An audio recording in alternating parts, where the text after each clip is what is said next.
That was very smart and very spot on, and we stuck to simple basic plans. Match হেরে বিদায় দিল্লি ক্যাপিটালসের। অসম্ভবকে সম্ভব করে match শেষে একই বললেন হার্দিক পান্ডিয়া। বিস্তারিত জানুন পুরো ভিডিও জুড়ে। দর্শক, শুরুটা হয় দুর্দান্ত। নিজের দ্বিতীয় বলে রোহিত শর্মাকে ফিরিয়ে মুস্তাফিজুর রহমান ওভার শেষ করেন কেবলমাত্র 3 রান দিয়ে, কিন্তু পরের 2 ওভারে করলেন খরুচে বোলিং। পরে আবার ঘুরে দাঁড়িয়ে নিজের বোলিং ফিগার সচল রাখেন কাটার মাস্টার। মুম্বাই ইন্ডিয়ান্সের বিপক্ষে 4 ওভারে 30 রান দেন মুস্তাফিজ।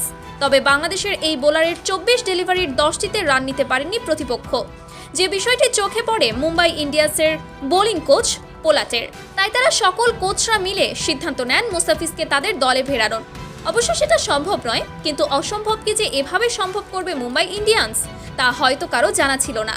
কেননা ম্যাচ শেষে উপস্থাপকের প্রশ্নে হার্দিক পান্ডিয়া বলেন, ফিজকে দলে নেওয়ার বিষয়ে কথা চলছে শুধুমাত্র 1 ম্যাচের জন্য। এটা অবশ্য সম্ভব, কারণ দিল্লি বিদায় নিয়েছে, তাই আমরা চাইলে এখন তাকে আমাদের দলে নিতেই পারি। তো দর্শক, তাহলে কি এটাই সত্য? দিল্লির বিদায়ের পর এবার 1 ম্যাচের জন্য মুম্বাইয়ে যাচ্ছেন ফিজ?